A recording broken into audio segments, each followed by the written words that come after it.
Champion गिरता है लेकिन रुकता नहीं है छोटू।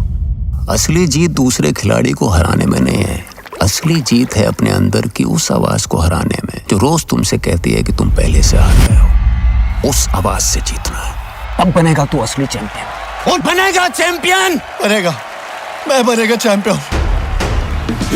चंदू चैंपियन एक ऐसे डायरेक्टर की फिल्म जिसने फ्लॉप देने में हैट्रिक बनाई और उसकी लास्ट 3 फिल्में तो बजट तक रिकवर नहीं कर पाई। ऊपर से इस फिल्म में एक ऐसा एक्टर को चूज किया गया जिसने रीमेक करके अपनी फजीयत तो कराई ही और कई लोगों ने उसे सिर्फ कॉमेडी करने वाला जोकर तक बता दिया। लेकिन टाइगर जिंदा है स्पाई यूनिवर्स की बीज बोने वाले, भाईजान को बजरंगी भाईजान जैसी ब्लॉकबस्टर फिल्म देने वाले कबीर खान चंदू चैंपियन को सिर्फ डायरेक्ट ही नहीं कर रहे बल्कि प्रोड्यूस भी कर रहे हैं और उनका कॉन्फिडेंस ऐसा है कि वो इस फिल्म को सीधा इंडिया की अब तक की सबसे एक्सपेंसिव फिल्म से क्लैश भी कराने जा रहे हैं। तो आखिर कौन है ये चंदू चैंपियन और क्यों ये फिल्म बाकी बायोपिक से अलग है और क्यों इस फिल्म के लिए इतने उतावले हैं कबीर खान एवं कार्तिक आर्यन ने इस फिल्म के लिए अपने लाइफ का कौन सा ऐसा सेक्रीफाइस किया है जो उन्होंने आज तक नहीं किया था और कैसे चंदू चैंपियन की रियल लाइफ में स्टोरी से इंस्पायर्ड होकर कैप्टन अमेरिका और इंडिया में भी कई सारी फिल्मों की स्टोरी लिखी गई है। लड़ाई में मुझे 9 गोली लगा, जो मेरा ये अभी आग दूसरा चेंज है और स्पाइन में 1 गोली है। जानेंगे इन सारे सवालों के जवाब और आपको इनकी रियल लाइफ स्टोरी के साथ फिल्म से रिलेटेड काफी सारी ऐसी बातें भी बताएंगे जिसके बाद आप भी इतने ज्यादा मोटिवेट हो जाओगे कि जो स्टॉक्स वाले आपका इंटरव्यू लेने आपके घर तक आ पहुंचेंगे। संदीप और विवेक चचा आपके साथ पॉडकास्ट करने के लिए आपस में फिर से मारपीट तक कर लेंगे। मतलब हम आपको एक ऐसे इंसान की कहानी बताएंगे जिसने टाटा ग्रुप से मिलने वाले फाइनेंशियल मदद तक को ठुकरा दिया और पैरालंपिक में इंडिया के लिए पहला गोल्ड लाने के बाद और अर्जुना अवार्ड के हकदार होने के बाद भी उन्हें गवर्नमेंट ने सिर्फ इसलिए अवार्ड नहीं दिया because he was a disabled person और आज भी उनके स्पाइन में गोली फंसी हुई है। सो चलिए जानते हैं अंडररेटेड और unbelievable story of Chandu champion और फिल्म से रिलेटेड काफी सारे अमेजिंग फैक्ट्स और क्यों ये फिल्म हम सबको देखनी चाहिए। 1944 का भारत जब स्वतंत्रता आंदोलन अपने पीक पर था और ब्रिटिशर्स को भी समझ में आ गया था कि भैया बोरिया बिस्तरा बांधने का टाइम आ गया है, तभी आज के महाराष्ट्र के एक छोटे से गाँव संगली के काफी गरीब फैमिली में एक बच्चे का जन्म हुआ जिनका नाम था मुरलीकांत राजाराम पेटकर, जो की बॉर्न टू स्पोर्ट्स पर्सन भी थे। गांव के गिल्ली डंडे के खेल से लेकर कंचे, पतंग, देसी कुश्ती वो हर जगह अव्वल आते और लोगों को कहते हैं कि देख लेना एक दिन मेरे जैसा चैंपियन पूरे भारत में नहीं होगा। और इसी बात से मदमस्त रहने वाले 12 साल के मुरली ने गांव के कालीन भैया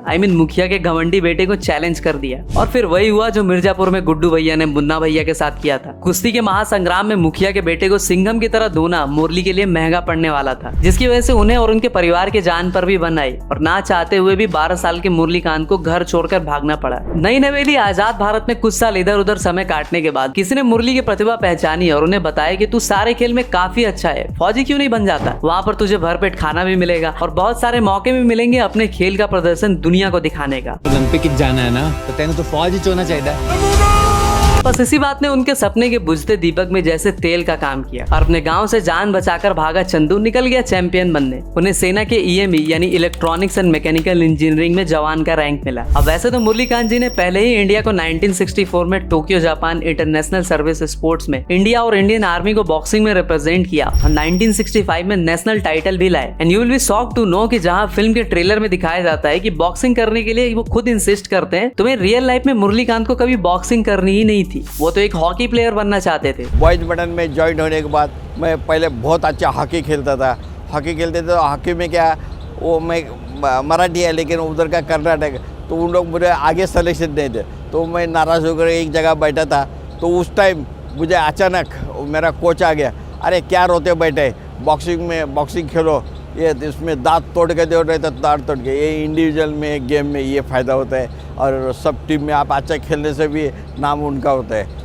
बॉक्सिंग में इस तरह की धांसू परफॉर्मेंस देखकर उनकी पूरी बटालियन उन पर बहुत खुश है और हो भी क्यों ना, उस टाइम पर कॉलोनियल रूल से भले ही भारत आजाद हो चुकी थी लेकिन दुनिया में अब तक भारत किसी भी क्षेत्र में कहीं अपना मुकाम हासिल नहीं कर पाई थी। बस इसी बात से खुश होकर मुरलीकांत के सीईओ साहब ने कहा, और मिस्टर चैंपियन बोलो क्या चाहिए इनाम में। तो यंग मुरली ने कश्मीर देखने की ख्वाहिश जताई और सीईओ साहब ने इनाम के तौर पर उनकी पोस्टिंग कश्मीर के सियालकोट में कर दी। सीईओ ने पूछा अभी तुमको क्या देखने का है, तो मुझे कश्मीर देखने का है, तो वो सीईओ साहब ने मुझे कश्मीर देखने के लिए भेजा।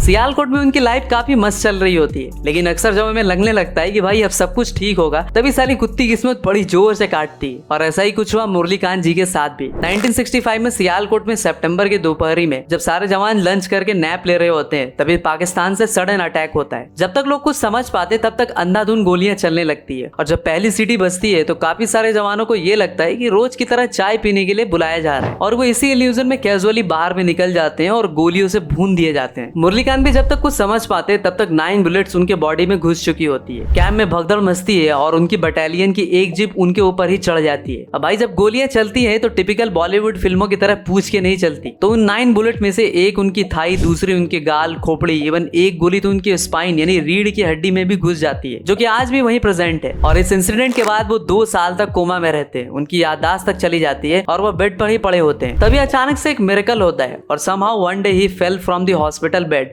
और उनकी याददाश्त भी वापस आने लगती है। इंजरी के कुछ महीनों तक उन्हें जम्मू एंड कश्मीर में ही रखा जाता है और फिर उन्हें मुंबई हॉस्पिटल भेज दिया जाता है। उनके साथ हुए इस मिरेकल को देखकर डॉक्टर्स वर आल्सो एस्टनिश्ड। उन्हें भी ये कोई फिल्म की स्टोरी से कम नहीं लगती और मुरलीकांत जी की विल पावर को देखकर वो भी डिसाइड करते हैं कि आपको स्विमिंग करनी पड़ेगी। मुरलीकांत जी भी अपना एक हाथ खो देने और 9 बुलेट सर्वाइव करके मौत को टक से छूकर वापस आने के बाद अपनी स्पोर्ट्समैन स्पिरिट दिखाते हैं और दूसरों की तरह किस्मत का भिंडी रोना रोने के बजाय वो स्विमिंग सीखते हैं। उसके अलावा table tennis, javelin throw, discus throw, weight lifting, archery हर जगह हाथ आजमाते हैं। 1967 में जहां वो शॉर्ट पुट में महाराष्ट्र स्टेट चैंपियन बनते हैं तो 1968 में समर पैरालंपिक में टेबल टेनिस में भी पार्टिसिपेट करते हैं। 1917 में भी स्कॉटलैंड में उन्होंने कॉमनवेल्थ पैरालंपिक में पार्टिसिपेट किया और 50 मीटर फ्री स्टाइल स्विमिंग में गोल्ड मेडल भी जीता। तो वहीं जेवलिन थ्रो में सिल्वर और शॉर्ट पुट में ब्रोंज भी जीता। किस्मत ने जहां उन्हें एक बार धोबी पछाड़ मारी तो उन्होंने हर बार कुछ नए स्पोर्ट में पार्टिसिपेट किया और किस्मत को भी औकात दिखा दी और जिंदगी को फिर से दिल खोल के गले लगाया। और 1972 में मुरलीकांत जी ने पहली बार स्विमिंग में 37.33 सेकंड में वर्ल्ड रिकॉर्ड भी बनाया और इंडिया को पैरालंपिक में पहली बार गोल्ड मेडल भी दिलाया।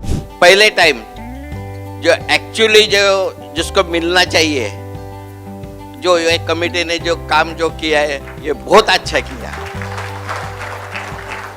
क्योंकि मैंने 1972 में न्यू वर्ल्ड रिकॉर्ड कर भारत के लिए गोल्ड मेडल लाया था। मतलब इनकी पूरी कहानी किसी हॉलीवुड फिल्म से कम नहीं लगती। आप हॉलीवुड से कैप्टन अमेरिका की स्टोरी उठा लो या फिर बॉलीवुड की कई सारी फिल्में जहाँ हीरो के सिर पर चोट लगती है और उस वजह से उसकी याददाश्त वापस आ जाती है। अब भाई एक राइटर भी कहीं ना कहीं रियल लाइफ स्टोरी से ही इंस्पायर्ड होकर तो फिक्शनल कहानियां लिखता है और शायद यही वजह रही कि कबीर खान जैसे डायरेक्टर जो सीक्वेंस पे सीक्वेंस फेलने के बजाय हर बार नई स्टोरीज पर काम करना पसंद करते हैं, नए कैरेक्टर्स बिल्ड करते हैं और पब्लिक को हमेशा कुछ फ्रेश कंटेंट डिलीवर करना चाहते हैं। उन्हें मुरलीकांत पेटेकर जी की स्टोरी इतनी अंडररेटेड लगती है कि वो सीधा उनसे मिलने उनके घर चले जाते हैं और जब उनसे पूछा जाता है कि आप अपनी second biopic film Murlikant Petekar पर ही क्यों बनाना चाहते हैं तो वो एक ऐसा आंसर देते हैं जिससे इस फिल्म के लिए आपकी एक्साइटमेंट और भी ज्यादा बढ़ जाएगी। कि जब मैंने पढ़ी, एक तो ये है कि बिल्कुल ही अनटोल्ड स्टोरी है। मेरी जो इससे पहली एक फिल्म थी उसमें मैं एक ट्रू स्टोरी बता रहा था, लेकिन ऐसी स्टोरी बता रहा था जिनके बारे सब जानते हैं, सब लिविंग लेजेंड्स हैं। 83 जिसमें कपिल देव और उनकी टीम के बारे। यहाँ पे बिल्कुल ही उल्टा था। यहाँ पे एक ऐसे शख्स थे जिनका जब मैंने पढ़ा कि इन्होंने क्या क्या अचीव करा, सबसे पहले तो मुझे झटका पड़ा कि अगर इन्होंने ये सब किया मैं इनके बारे क्यों नहीं जानता हूँ।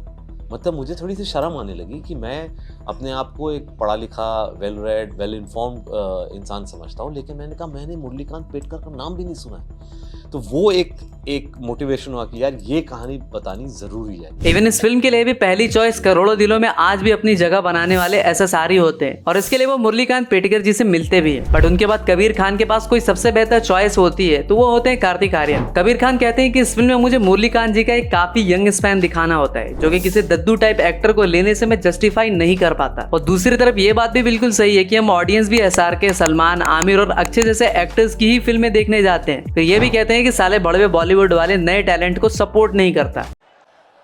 हिपोक्रेसी की भी सीमा होती है। मुरलीकांत पेटेकर की स्टोरी जानने के बाद ही कार्तिक ने झट से इस फिल्म के लिए हाँ कह दी थी, क्योंकि उन्हें विश्वास ही नहीं हो रहा था कि ये किसी की रियल लाइफ स्टोरी ऐसी भी हो सकती है जो कि किसी फिक्शन से कम ना हो। In and out, I couldn't have imagined that somebody जिनकी लाइफ में इतना कुछ हुआ है कि हर मुकाम में हर मोमेंट कुछ ना कुछ it's like I think it's a script जो I don't think so reality में कोई लिख सकता है इतनी चीज़ें किसी की लाइफ में। सो फर्स्ट ऑफ ऑल जब मुझे पहली बार इनफैक्ट जब कबीर सर ने भी इस फिल्म के बारे में बताया था, so the first question I asked him was is this true, is this for real? Film में कार्तिक के लिए पहली सबसे बड़ी चैलेंज ये होती है कि ही इज एन इंसोमेनियक, मतलब जिसे नींद ना आए, चैन ना आए। लेकिन कबीर खान ने कार्तिक को पहले ही वार्न कर दिया था कि बेटा अगर ये फिल्म करनी है ना तो अपनी डेली रूटीन पूरी तरह से चेंज करना होगा, otherwise you won't be able to continue for a long time. Kartik भी अपना तन, मन और अपनी गन सॉरी फिल्म के लिए समर्पित कर देते हैं और 1.5 साल बिना स्टेरॉइड ठोके नेचुरली वो खुद को ट्रांसफॉर्म करने में लग जाते हैं। Even in this entire transformation journey ही left having sugar as well. बोला देखो Kartik, you are famous for your hair, वो मैं काट दूंगा। You are famous for your monologues, your silences will speak louder than your monologues in this. इस film में एक 8 मिनट का वॉर सीक्वेंस भी है जिसे सिर्फ एक बार शूट करना ही होता है, क्योंकि वहाँ पर काफी सारी चीजें उड़ाई जाती हैं, डिस्ट्रॉय की जाती हैं, जिसे बार बार नहीं किया जा सकता था। तो कार्तिक सेठ की वो सिर्फ इस सीन को शूट करने के लिए पहले उन्होंने 1000 टाइम रिहर्सल किया होता है। यानी वो सो कॉन्फिडेंट कि वो इस सीन को आंखों पर पट्टियां बांधकर भी शूट कर सकते थे। Need lot of preparation. ध्यान से सुना, ये बहुत इंपॉर्टेंट एक ही है। ये गया गलत तो फिर गया हमारा। मैं बोलूंगा प्लेन, कार्तिक फायर कर रहे होंगे, उसके 1 या 2 सेकंड के बाद मेरा ऑर्डर आएगा, पुल पे खींचेगा। कर रहे हैं। We are trying to do this entire sequence as a single shot. मैंने 1 शॉट मोनोलॉग्स किए, पहली बार 1 शॉट एक्शन सीक्वेंस कर रहा हूँ। हाँ, तो मुरलीकांत जी की स्टोरी पे वापस आते हैं, जहाँ हमेशा से हमारी गवर्नमेंट ने सारे स्पोर्ट्स को उतना ही सपोर्ट किया जितना फुलेरा वालों ने नए सचिव के आने पर उसकी की थी। और कुछ ऐसा ही होता है मुरलीकांत पेटेकर के साथ भी, जब वो 1982 में इंडिया के 2nd स्पोर्ट्समैन अवार्ड यानी अर्जुना अवार्ड के लिए एप्लीकेशन भेजते हैं, तो उस अवार्ड का हकदार होने के बावजूद मौजूदा कांग्रेस गवर्नमेंट उन्हें सिर्फ इसलिए रिजेक्ट कर देती है because he was a disabled person. उसके बाद मुरलीकांत जी ने अपने सारे अवार्ड्स को एक जगह इकट्ठा करते हैं और उसे घर के एक कोने में रख देते हैं, और वो ये भी शपथ लेते हैं कि वो आज से किसी भी अवार्ड के लिए लेटर नहीं लिखेंगे। फिलैंथ्रोपी यानी नेकी का काम करने में बिल गेट्स को भी लेसन दे देने वाली टाटा ग्रुप सारे डिसेबल्ड सोल्जर्स को फाइनेंशियली सपोर्ट कर रही होती है। लेकिन जब वो मुरलीकांत जी से मिलते हैं तो मुरली जी कहते हैं कि मदद नहीं, काम चाहिए। उनके इस जज्बे को देखकर वो लोग बहुत खुश और इंस्पायर्ड होते हैं और टेल्को इंडिया में उन्हें काम भी मिल जाता है। वैसे तो बायोपिक्स बहुत सारी बनी, जिसमें स्पोर्ट्स पर्सन पर बेस्ड बायोपिक जैसे Bhaag Milkha Bhaag, Mary Kom, MSD the untold story, इन सब से हमें बहुत कुछ सीखने को मिला है। लेकिन शर्म की बात यह है कि आज भी हम इंडियंस को इनके जैसे अनसंग हीरो की लाइफ स्टोरी पता ही नहीं है। उनकी इस विग्रस जर्नी और इंडिया के लिए अपने समर्पण को देखते हुए उन्हें फाइनली 25 जून 2018 को एक फोन कॉल आता है और उन्हें बताया जाता है कि आपको इस साल पद्मश्री से सम्मानित किया जाएगा। और 2018 में ही हमारे फॉर्मर प्रेसिडेंट रामनाथ कोविंद जी उन्हें पद्मश्री से सम्मानित भी करते हैं, जिसके हकदार वो सालों से होते हैं। इस फिल्म के लिए कबीर खान ने अपने सारे पत्ते खोल दिए और वो इस फिल्म के लिए इतना कॉन्फिडेंट है कि वो अपनी लास्ट 3 फिल्मों को फ्लॉप होने के बाद भी इसे को प्रोड्यूस कर रहे हैं। और ये फिल्म 14 जून को AA स्मार्ट और सेतुपति की महाराजा से भी क्लैश करने जा रही है। और इसके ठीक 13 दिन बाद इंडिया की सबसे एक्सपेंसिव फिल्म कल्कि 2898 भी आ रही है। चाहे जो भी हो, फिल्म की स्टोरी में अगर दम हो और एक्टर्स की फीस थोड़ी नरम हो तो सैम बहादुर जैसी फिल्में भी एनिमल जैसी कॉमर्शियल फिल्म से भिड़कर 128 करोड़ कमा ही लेती है। लेकिन दूसरी तरफ ये बात भी है कि बेहतरीन स्टोरी और उम्दा सिनेमेटोग्राफी के बाद भी मैदान पिट गई थी। अब कई लोग तो ये भी कहेंगे कि मैंने इस फिल्म को प्रमोट करने के लिए पैसे खाए हैं। जिस तरह चक दे इंडिया वुमेन स्पोर्ट्स और स्पेशली हॉकी के बद से बदतर हालात को दिखाती है, वैसे ही हो सकता है कि ये फिल्म इंडिया पे पैरालंपिक चैंपियंस के लिए मेरी, आपकी और हमारी इंडियन गवर्नमेंट का भी नजरिया पूरी तरह से बदल कर रख दे। और 142 करोड़ पॉपुलेशन वाला भारत, जहाँ सिर्फ क्रिकेट चलता है, फिर भी 2.6 करोड़ पॉपुलेशन वाला ऑस्ट्रेलिया हमारे मुंह पे मूद के चला जाता है। हो सकता है इस फिल्म के बाद दिव्यांग लोग, जिन्हें या तो हम सिंपैथी देते हैं या फिर भी, उन्हें भी भारत का तिरंगा ऊंचा करने का मौका मिले। जहाँ आज एक्सीडेंट और इनहेरेंट प्रॉब्लम्स की वजह से काफी सारे डिसेबल्ड लोग अपने को दूसरों से लाचार और मजबूर समझते हैं, हो सकता है ये फिल्म उन करोड़ों डिसेबल्ड लोगों के लिए इंस्पिरेशन बन जाए। और महावीर प्रसाद द्विवेदी जी ने भी कहा था कि साहित्य समाज का दर्पण यानी आईना है, लेकिन आज के टाइम पर साहित्य की जगह सिनेमा और वेब सीरीजेस ने ले ली है। अगर इस तरह की फिल्मों को प्रमोट करने से मेरे और मेरी टीम के ऊपर पैसे लेने के एलिगेशंस भी लगे तो ठीक है, लेकिन टीम लैडर फैक्ट्स ऐसी फिल्मों को हमेशा सपोर्ट करेगा और आपसे भी रिक्वेस्ट करेगा कि आप इस तरह के सिनेमा को भी सपोर्ट करो। तो मिलते हैं आपसे अगली वीडियो में, तब तक के लिए हर हर महादेव।